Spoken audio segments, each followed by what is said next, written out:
उतर गए हैं तो मेरा ख्याल अचानक तो नहीं चूहे कहीं से आ सकते।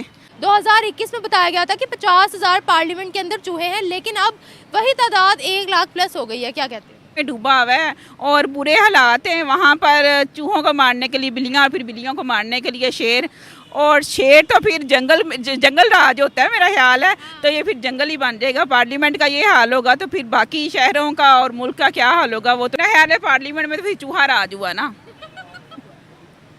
तो मेरा ख्याल से ही तो बस अब दुआ करें अल्लाह पाक हमारे मुल्क को महफूज रखे, वरना हालात तो बहुत ही बुरे हैं। उनको तो सिर्फ चूहे ने काटा है। अभी मैं रिसेंटली आपको एक बात बताती हूँ, मुलाजमीन में से जो है ना 1400 प्लस मुलाजमीन को फारिग किया गया है, और उनकी जगह पे जो भर्ती किए गए हैं ना, वो सारे वो भर्ती किए गए हैं जिनसे पैसे लिए गए हैं, जिनसे रोकड़ा लिया गया, माल लिया गया है। ये सिफारिश की है कि चलें भी अब आपको हम नौकरियां देते हैं। यानी कि आम जो बंदा है ना, जो आम इंसान जाता है नौकरी के लिए, गरीब बंदा जाता है नौकरी के लिए, उन सबको निकाल कर उनको चुन चुन के निकाला गया है, उनको बाहर फेंका गया है। Simple is that. और दूसरी बात कि जी जो बीमारियां फैलेंगी, तो करप्शन से ज़्यादा बीमारी हमारे मुल्क में कोई नहीं है, ठीक है ना। तो करप्शन को सबसे पहले ख़त्म करना पड़ेगा, बाद में बाकी बातें सारी बात की हैं। बताऊँ, अगर उनके ऊपर पहले कंट्रोल किया जाता तो इतने नहीं बढ़ते थे ना। तो अब उनको खाने को कुछ मिल रहा है तो इतने बढ़ गए, 50,000 से 1 लाख के ऊपर चले गए। अब उसके ऊपर क्या लेकर आएंगे? बिल्लियाँ लाएंगे। वो बिल्लियाँ क्या इसको खा लेंगी?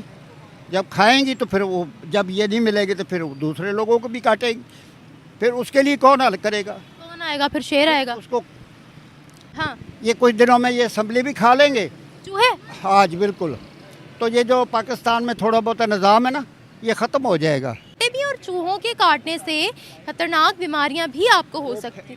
तो हो रही है ना, इससे बड़ी को क्या बीमारियां होंगी कि उनके लिए कोई इलाज नहीं हो रहा। उनका कला कमा होना चाहिए, स्पेशली पार्लियामेंट के अंदर से तो हो जाए, तो बाकी वो अपनी ज़िंदगी जिए साइडों में, जंगलों में, जैसे तैसे भी। चूहे, हाँ, चूहों की बात करें, चूहे भी तो अल्लाह ताला की मखलूक है ना, ख़त्म तो कुछ भी नहीं हो सकता। हर मखलूक है अल्लाह ताला ने बनाई है जो, वो तो ख़त्म तो नहीं हो सकती ना। कब के हम एफर्ट कर रहे हैं मच्छर ख़त्म करने की अद्वियात, और चूहे मार, गोलियां, और क्या कुछ काकरोच, और ये सब कुछ हमारे ज़िंदगी में रहने ही रहने हैं। छिपकली को मारने की अद्वियात, ये अल्लाह की मखलूक है, इसने रहने ही रहना। दुबई में जो थेफ्ट के जो सबसे ज़्यादा केसेस हैं, चोरी के सबसे ज़्यादा केसेस हैं, वो पाकिस्तानी इन्वॉल्व है उसमें। ठीक है, जो रिपोर्ट्स आ रही हैं। ठीक है। और इवन यूरोप की बात करें, वहाँ पे भी यही बात। हर जगह पे तो अपनी रेपुटेशन खराब कर ली है। आप अपने कंट्री के साथ खुद ही ऑनेस्ट नहीं हो, आप उसको बदनाम कर रहे हो, तो दूसरे किसी से कैसे एक्सपेक्ट करते हैं? जी, शलवार कमीज को बड़ा बुरा समझा जाता है। अच्छा, लेकिन इस्लामिक कंट्री में ये शलवार जी नहीं, actually it has nothing to do with Islam. ठीक है। लेकिन शलवार कमीज में जो बंदा है ना, वो पाकिस्तानी है। ठीक है। और पाकिस्तानी जो है ना, वो अनपढ़, जाहिल, बेकार, भिखारी। अभी रिसेंटली इनके विजिट वीजे बंद हुए हैं, ऐसे ही है। क्योंकि पिछले दिनों जब ईद के दिन थे, रमजान मुबारक में, और ईद उल अजहा के दिन थे, भिखारियों की भरमार लगी थी पाकिस्तानी वहाँ पे जाके। और वो भिखारी खुद नहीं गए इंडिविजुअली। अच्छा, उनके पीछे माफिया है, वो पूरा ग्रुप भेजता है वहाँ पे। यूनिटी क्यों नहीं है मुसलमानों में, पाकिस्तानियों में? वैसे हम कहते हैं पूरी दुनिया के मुसलमान एक जिस्म की तरह हैं। दूसरी साइड पे हम बात करें कि कोई आपस में पाकिस्तान अफगानिस्तान लड़ रहा है, पाकिस्तान ईरान के आपस में तल्लुकात खराब है, जबकि इंडिया की अगर बात करें, वो अफगानिस्तान, ईरान, वो अभी मलेशिया से खबर आ रही है, मलेशिया के उनके प्राइम मिनिस्टर इंडिया में मौजूद हैं, यानी इस्लामिक कंट्री से रिलेशन बेहतर कर रहे हैं। इस वक्त अगर आप गूगल ट्रेंड्स पे जाओ ना, पाकिस्तान में टॉप ट्रेंडिंग बात हम करेंगे एक बार फिर पाकिस्तान की, और पाकिस्तान की जो क्रिकेट टीम है, या पाकिस्तान के जो क्रिकेट बोर्ड के चेयरमैन हैं, जी हाँ, मोहसिन नकवी साहब, उनका एक स्टेटमेंट आया और उन्होंने कहा कि जी पाकिस्तान में इंटरनेशनल लेवल के स्टेडियम्स बनाए जाएंगे ताकि भारत समेत तमाम मुल्कों की टीम से पाकिस्तान आ सके। अब आप लोग तो जानते ही हैं कि पाकिस्तान में जो इस किस्म की न्यूज आती है, तो उसके बाद हमारे भारतीय दोस्त जो हैं वो लग जाते हैं पीछे के, देखो तो जरा कि क्या हो रहा है। और ऐसा ही कुछ हुआ। और अब हमारे और आप सबके फेवरेट मेजर गौरव आर्या, जी हाँ, मेजर साहब ने एक वीडियो की है, और बड़ी इंटरेस्टिंग वीडियो है। वैसे तो आई एम श्योर आप सभी लोग देख चुके होंगे उनकी वीडियो को, लेकिन मैं भी थोड़ा सा बता ही देती हूँ कि उन्होंने उसमें ये बात की है कि मोहसिन नकवी साहब का जिक्र किया है, और कहा ये है कि जी मोहसिन नकवी साहब जो हैं, उनकी तरफ से ये कहा गया है कि जी स्टेडियम बनाएंगे। और इस वक्त जो स्टेडियम है, खासतौर पर लाहौर के स्टेडियम की बात उन्होंने की कि वहां पर वॉश वॉशरूम नहीं है। तो अगर आप इंटरनेशनल लेवल के खिलाड़ियों को बुलाएंगे और अगर उन्होंने वॉशरूम जाना हुआ तो क्या किया जाएगा? तो सबसे बड़ी बात तो ये कि होटल से करके आए ना जिसको जो करना है, आके जरूरी है कि ग्राउंड में पहुंचने के बाद वो कहें कि वॉशरूम जाना है। मतलब मेजर साहब आप भी ना हर चीज, बस पाकिस्तान की इतनी सी बात मिल जाती है ना, आप खामखा हम लोगों को जो है ना सुना देते हैं। ऐसी कौन सी बड़ी बात है भाई? और दूसरा ये कि इमरान खान ने जो है वो सुनामी ट्री अपना एक प्रोजेक्ट शुरू किया था और जगह जगह दरख्त लगाए थे, तो वो दरख्त किस काम आएंगे? जाहिर है भेज देंगे वहां पे विराट कोहली को भी, और आपके जो रोहित शर्मा और जितने आपके खिलाड़ी हैं सब वहां से होकर आ जाएंगे। ऐसी कौन सी बड़ी बात है? इंडिया में क्या ये काम नहीं होता जो आप हमें ताने दे रहे हैं?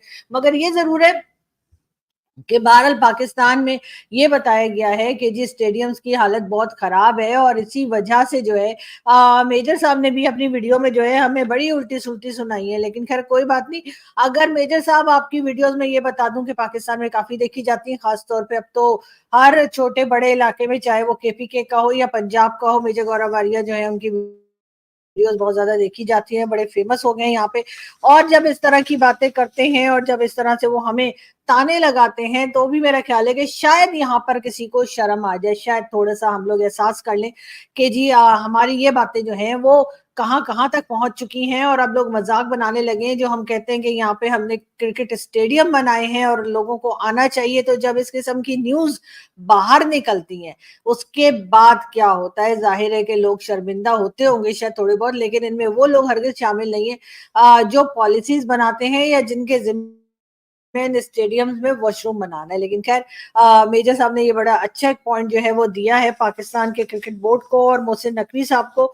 शायद ये लोग कुछ एहसास कर लें, या फिर जैसा मैंने कहा कि जब होटल से निकलेंगे तो होटल से अच्छे से अपना, जैसे कहते हैं, सब कुछ काम वाम करके निकले, ताकि स्टेडियम में आने के बाद खेलने के दौरान ऐसा कुछ ना हो।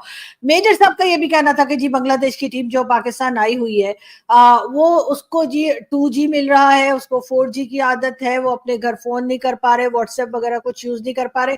तो अच्छा है ना, घर से थोड़ा सा बाहर आए हैं, कहीं पे खेलने कूदने आए, तो भाई अपना अपना स्टेडियम में जाएं, अपना होटल में जाएं और उसके बाद तैयारी करें अपने क्रिकेट की। तार साहब, भारत के अंदर बड़ी लंबी चौड़ी डेवलपमेंट्स हुई हैं, जिसमें आपने देखा कि मलेशिया के वजीर आजम आए हुए थे और बड़े वादे वईद हुए हैं। नरेंद्र मोदी साहब हर रोज मुसलमान ममालिक के करीब आ रहे हैं। जिन ममालिक की पाकिस्तान के साथ अच्छी दोस्तियां होती थी या जो कश्मीर पे बोला करते थे, आज इंडिया और मलेशिया मिलकर चाइना का मुकाबला करना चाहते हैं। और बहुत सारे एक थिंक टैंक में भी ये बात की गई है और कहा गया है मलेशियन वजीर आजम को कि वो पाकिस्तान की तरफ से ये जो दहशतगर्दी की बात की गई है। दूसरा, ताड़ साहब, इंडिया और जापान का 2+2 डायलॉग हुआ है, जो काफ़ी ज़्यादा, जिसके ऊपर चर्चा भी है कि एक इशू चल रहा है कि इंडिया और जापान ने भी पाकिस्तान के हवाले से बात की है। और इंडिया के अंदर इस वक्त ताड़ साहब बहुत सारे जो इंटरनेशनल डेलीगेट्स आए हुए हैं। उधर तारड़ साहब, पाकिस्तान के अंदर हैरानगी होती है, ना तो कोई डेलीगेशन आता है, ना ही वहाँ पे कुछ चीज़ें, कोई ऐसी इंटरनेशनल सिग्निफिकेंस की चीज़ें हो रही हैं। दूसरा, पाकिस्तान के हवाले से इंटरनली बहुत कुछ हो रहा है। कभी हम सुनते हैं इंटरनेट बंद है, कभी हम देखते हैं कि वहाँ पे जो है वो पकड़ दकड़ हो रही है। कभी इमरान खान साहब जो हैं वो ऑक्सफोर्ड के लिए वो इलेक्शन लड़ रहे हैं। तार साहब, ये दोनों मुल्क बिल्कुल ही अलग-अलग ही चल पड़े हैं। और ज़रा ये इस पे कमेंट कीजिएगा, ये जो मलेशिया और जापान ने जो पाकिस्तान का रेफरेंस दिया है टेररिज्म के हवाले से, इंडिया की डिप्लोमेसी काफ़ी कामयाब नज़र आ रही है कि वो हर मुल्क को कन्विंस कर लेता है। तार साहब, क्या देखते हैं आप इस हवाले से? चीमा साहब, देखें, जिस तरीके से भारत मुसलसल, सबसे पहले तो उन्होंने ये सारी चीजें करने से पहले अपने आप को फाइनेंशियली स्ट्रॉन्ग किया है, क्योंकि उनको अंदाजा था कि इंडिपेंडेंट फॉरेन पॉलिसी के लिए जरूरी होता है कि आप फाइनेंशियली स्ट्रॉन्ग, आप जिसको वो कहते थे, वो जिस तरह इंडिपेंडेंट ऑटोनॉमी, स्ट्रेटेजिक ऑटोनॉमी का लफ्ज जो है वो बार बार डॉक्टर जयशंकर साहब इस्तेमाल करते हैं, और ही हैज अचीव्ड इट। मैं किस तरह बताना चाहूंगा किस तरह अचीव किया उन्होंने। अपनी मर्जी से रशिया से तेल लेना, जबकि एक दुनिया की एक सुपर पावर उसके ऊपर सैंक्शंस लगा रही हो, लेकिन अपने इंटरेस्ट के लिए रशिया से तेल लेना सबसे बड़ी मिसाल, सबसे बड़ी मिसाल। सारी दुनिया एक तरफ थी, दूसरी तरफ भारत ने अपने नेशनल इंटरेस्ट, अपने अवाम के इंटरेस्ट के लिए वहां से तेल लिया, एक बहुत बड़ी बात। उसके बाद आज अगर देखा जाए, आज करंट सिचुएशन, मोदी साहब यूक्रेन जा रहे हैं, यूक्रेन की जंग इस वक्त अपने पीक पे जा रही है।